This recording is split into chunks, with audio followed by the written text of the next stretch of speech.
Students, उम्मीद करता हूँ आप सब खैरियत से होंगे। मैं नैन अकेडमी प्लेटफॉर्म से इंजीनियर अहमद शाह। स्टूडेंट्स, आज हम क्वेश्चन नंबर 7 स्टार्ट करेंगे एक्सरसाइज 3.2 का। मेरे ये स्कूल्स में बहुत कम टीचर्स करवाते हैं, स्पेशली आपके लिए जो नई तालिबे इल्म है उनके लिए मैं ये सॉल्व करवा रहा हूँ, जो लास्ट में 7 से 8 क्वेश्चन है। तो स्टूडेंट्स ध्यान से समझिएगा और नोट डाउन कीजिएगा साथ साथ, ताकि आपके एग्जामिनेशन में पूरे मार्क्स आ सके। स्टूडेंट्स, अगर आप स्टेटमेंट को देखेंगे जो आपकी बुक में गिवन है, तो उसका समराइज मैंने यहाँ पर लिखा है। क्या है वो स्टूडेंट्स? उसमें बताता है कि टोटल स्टूडेंट है एक क्लास में। स्टूडेंट्स, उसमें 55 स्टूडेंट है, मतलब 55 स्टूडेंट है एक क्लास में। स्टूडेंट्स ओके, और उसमें से 34 स्टूडेंट्स ऐसे हैं जो क्रिकेट को पसंद करते हैं, मतलब बैट बॉल को। स्टूडेंट्स, और 30 स्टूडेंट ऐसे जो हॉकी को पसंद करते हैं। तो वो हमें क्या कहता है? Every student like at least one of to games. कि वो कहता है जो हर क्लास में जितने भी बच्चे हैं ना, वो कोई ना कोई गेम पसंद लाजमी करता है। दोनों गेमों में से कोई बच्चा ऐसा नहीं है कि वो कहे कि मुझे कोई गेम ही नहीं पसंद। अच्छा स्टूडेंट्स, वो कोई ना कोई हर बच्चा एक गेम को पसंद लाजमी करता है। तो हमने फाइंड क्या करना है?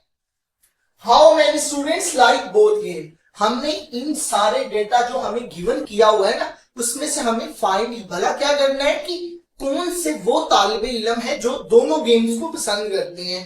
तो जैसा कि आप जानते हैं, हम सेट एंड फंक्शंस को पढ़ रहे हैं, उनकी मदद से हमें सॉल्व करना है। अदरवाइज तो हमारे लिए मुश्किल काम नहीं था। हमने 6 ये क्या कहते हैं 34 को ऐड करना था। 30 में हमारे पास क्या आना था 64, उसको माइनस कर देना था 55 के साथ 9 स्टूडेंट्स आगे। ये अगर ये इजी ट्रिक आपके लिए बता रहा हूं, अगर एमसीक्यूज में आए तो ठीक है स्टूडेंट, हम इजीली फाइंड आउट कर लेते हैं। मगर क्योंकि हम सेट एंड फंक्शंस को पढ़ते हैं तो उनमें फार्मूलाज यूज होते हैं, तो उनको भी हमने अंडरस्टैंड करना जरूरी होता है। तो इस क्वेश्चन को सॉल्व करने के लिए जो फार्मूला यूज होगा, ये वाला फार्मूला यूज होगा स्टूडेंट्स। और फार्मूले को भी आपको मैं एक्सप्लेन करता हूं। सी शो करता है क्रिकेट को, एच शो करता है हॉकी को।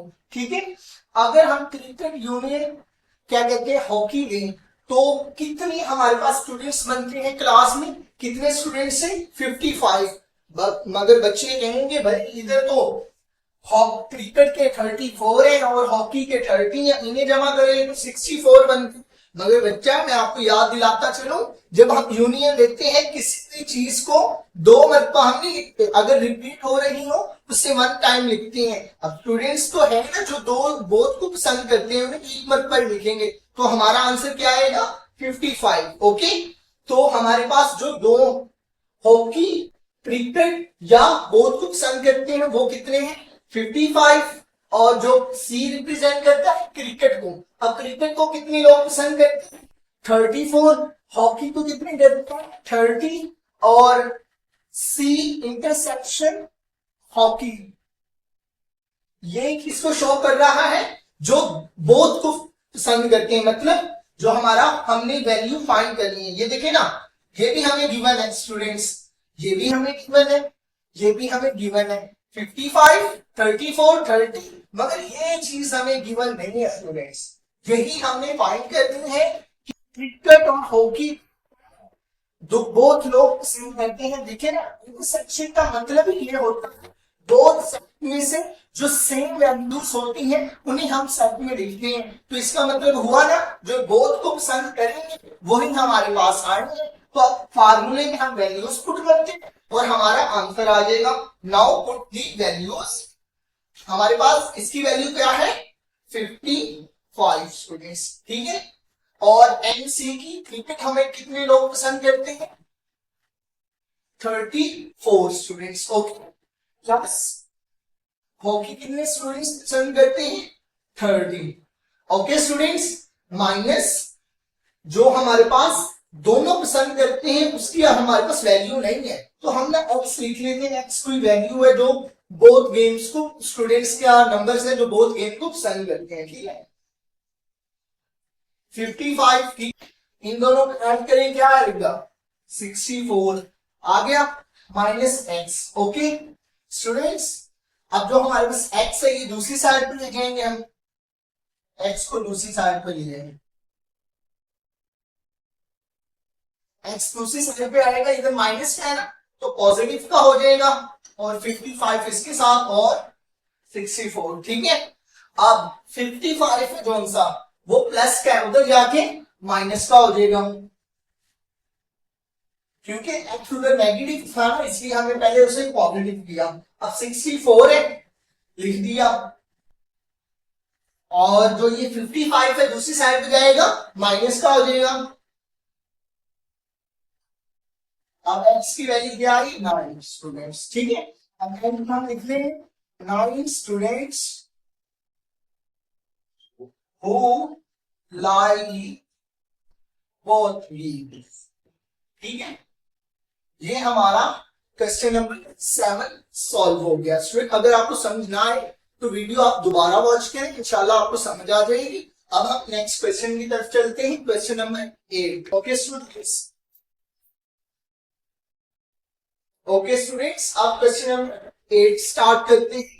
उसका गिवन डेटा देखिए स्टूडेंट्स, वो कहता है क्वेश्चन नंबर 8 में अपने सामने खोल के रखी, वो कहता है एक फैक्ट्री है जिसमें मुलाजमीन 500 मुलाजमीन काम करते हैं और उनमें से 250 मुलाजमीन ऐसे हैं जो उर्दू बोलना जानते हैं स्टूडेंट्स, एंड 150 मुलाजमीन ऐसे हैं जो इंग्लिश बोलना जानते हैं, एंड 50 मुलाजमीन ऐसे हैं जो पंजाबी बोलना जानते हैं। ठीक है, फिर देन आगे वो और एक्सप्लेन करता है 40 मुलाजमीन ऐसे हैं जो उर्दू और इंग्लिश बोलना जानते हैं। ठीक है, और 30 मुलाजमीन ऐसे हैं जो इंग्लिश और पंजाबी बोलना जानते हैं, और 10 मुलाजमीन ऐसे हैं जो उर्दू और पंजाबी बोलना जानते हैं। स्टूडेंट्स गिवन डाटा देख के घबराना नहीं है, बहुत आसान है स्टूडेंट्स। उन्होंने हमें गिवन डाटा बताया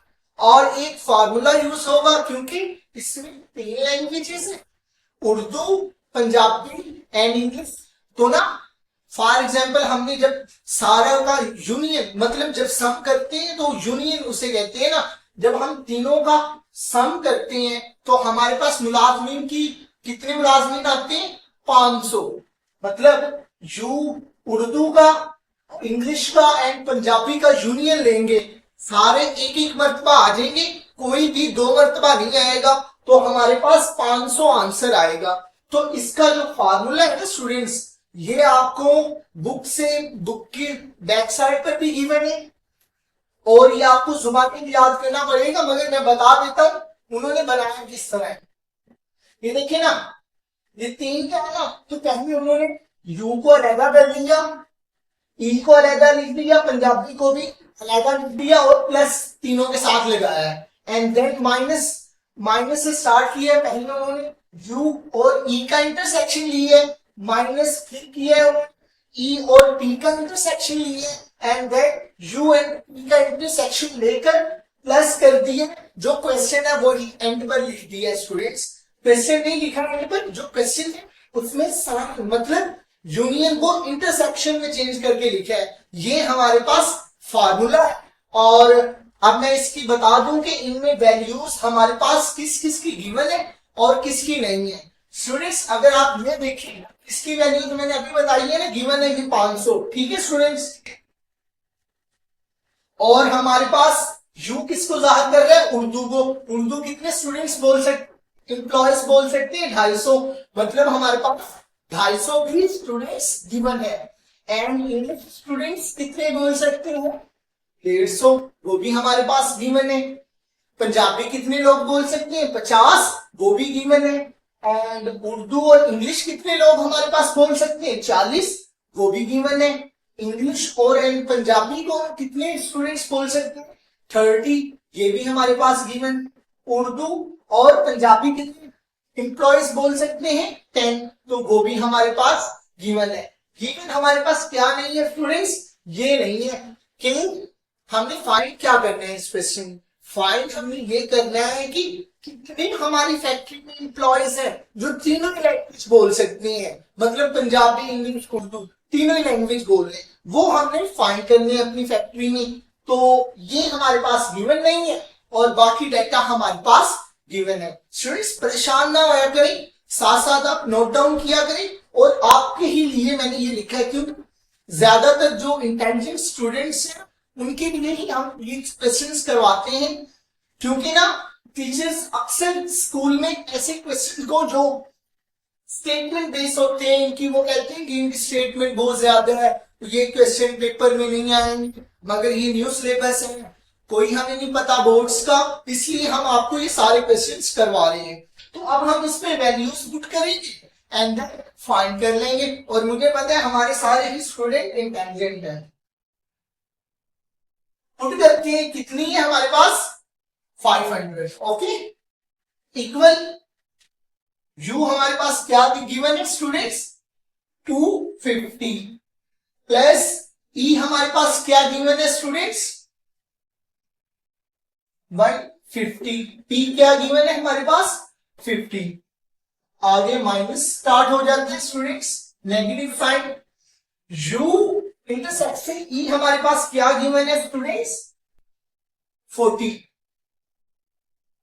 एंड ई इंटरसेक्शन बी क्या गिवन है हमारे पास 30 माइनस यू इंटरसेक्शन और पी गिवन है क्या है हमारे पास 10, और हमें जो फाइंड करना है उसे हम क्या लिख लेते हैं x। स्टूडेंट्स अब आप कहेंगे भाई यही हमने क्यों फाइंड करना है, स्टूडेंट्स मैं आपको बताता चलूं, हमें क्वेश्चन ही बता रहा होता है मैं क्या हूं। स्टूडेंट्स अगर कहूं जहां पर दो पंजाबी बोलने वाले हैं, दो इंग्लिश बोलने वाले हैं और एक क्या कहते हैं उर्दू बोलने वाला है, ठीक है, जहां पर एक पंजाबी, एक इंग्लिश एंड एक उर्दू बोलने वाला है, इनका हम इंटरसेक्शन ले रहे हैं तीनों का, और यहां पर एक क्या कहते हैं पंजाबी बोलने वाला है और एक इंग्लिश बोलने वाला है, दो इंग्लिश बोलने वाले हैं, चलिए ये कर लेंगे, ठीक है। तो अब हम इसमें देखेंगे कि हमारे पास तीनों में कौन सा बंदा है जो तीनों लैंग्वेजेस बोल रहा है। देखिए ना, जो तीनों में सेम होगा हम तो वही नोट डाउन करेंगे ना, जिस तरह इधर पी है, इधर भी पी है, इधर भी पी है, तो इनकी जगह हम अगर बंदे पुट कर दे तो वो फिर बंदों का नाम आएगा कि ये बंदा है कि जो इंग्लिश भी बोल रहे हैं, उर्दू भी बोल रहे हैं और पंजाबी भी बोल रहे हैं। स्टूडेंट्स इस तरह क्वेश्चन का क्वेश्चन ही हमें बता रहा होता है कि मैं क्या हूं। तो अब इंटरसेक्शन लगाने का यहां पर फॉर्मूले में भी मीनिंग यही है कि इन तीनों लैंग्वेजेस में से जो तीनों लैंग्वेज बोल पाएगा उससे ही हम एक्सट्रैक्ट करेंगे, ठीक है, इसलिए हमने एक्स लिख दिया। अब सॉल्व करते हैं 500। अब जो हमारे पास पॉजिटिव्स की वैल्यूज है उन्हें पहले हम सम करेंगे। जब हम 250 में सम करेंगे 150 को हमारे पास क्या आएगा स्टूडेंट्स 400 आएगा एंड प्लस 50 450 आ गया हमारे पास, ठीक है स्टूडेंट्स। अब जो नेगेटिव की वैल्यूज है उन्हें भी, अब देखिए माइनस माइनस प्लस ही होता है ना, तो ये भी माइनस का, ये भी माइनस का, प्लस हुए 70, ये भी माइनस का प्लस होगा, मतलब माइनस 80 आ जाएगा हमारे पास, प्लस एक्स आ जाएगा। अब फर्दर सॉल्व करते हैं, ये माइनस होगा, क्या आएगा स्टूडेंट्स 370। बेशक ज्यादा कैलकुलेटर का इस्तेमाल ना किया गया स्टूडेंट्स, इस तरह करेंगे आपको समझ ज्यादा आएगी, ठीक है। अब ये प्लस का है, इधर आके माइनस का हो जाएगा, ओके भाई ये माइनस का हो गया और ये एक्स आ गया, ठीक है। अब इसमें से हम 500 में से 370 निकालेंगे, कितने बचे स्टूडेंट्स 130, मतलब हमारे पास 130 लोग हैं जो इंग्लिश भी बोलना जानते हैं और उर्दू भी बोलना जानते हैं और पंजाबी भी जो एम्प्लॉयज हैं, ठीक है स्टूडेंट्स, ये हमारा आंसर है। स्टूडेंट्स सॉल्व करने का भी तरीका यही होता है। सबसे पहले आप गिवन डाटा लिखें एंड देन जो स्टेटमेंट में हमें गिवन है ना वो नंबर वाइज या आप पॉइंट्स बना लिया करें इस तरह। ये देखिए ना, पॉइंट्स बना के अगर आप लिखेंगे एग्जामिनर पे अच्छा क्वेश्चन पड़ेगा। और अगर आपको इनकी समझ नहीं आई, ये मैंने सिर्फ फार्मूला समझाने के लिए लिखे थे, आप पेपर में इस तरह नहीं ना लिखें तो ज्यादा ही बेहतर है। ये आपको, क्योंकि ह्यूमन उर्दू को रिप्रेजेंट कर रहा है, कितने लोग उर्दू बोल सकते हैं 250, इंग्लिश 150, ये 50। अब इंटरसेक्शन के दरमियान क्या शो करता है, जो दोनों सेम मतलब ऐसे बंदे जो दोनों को बोल सकते हैं वो इंटरसेक्शन को यूज कर रहे हैं। अब यू और ई से ही हमें पता लग रहा है जो उर्दू और इंग्लिश बोल सकते हैं वो कितने बंदे हैं, 40। इसी तरह मैंने ये शो की है और हमने क्वेश्चन सॉल्व कर लिया है। अब अगर आपको किसी भी किस्म की प्रॉब्लम हो आप हमसे कमेंट सेक्शन में पूछ सकते हैं, और अगर आपको किसी चीज की समझ ना आए तो वो भी आप हमसे कमेंट सेक्शन में पूछ सकते हैं। स्टूडेंट्स, नेक्स्ट लेक्चर में मिलते हैं। अल्लाह हाफिज।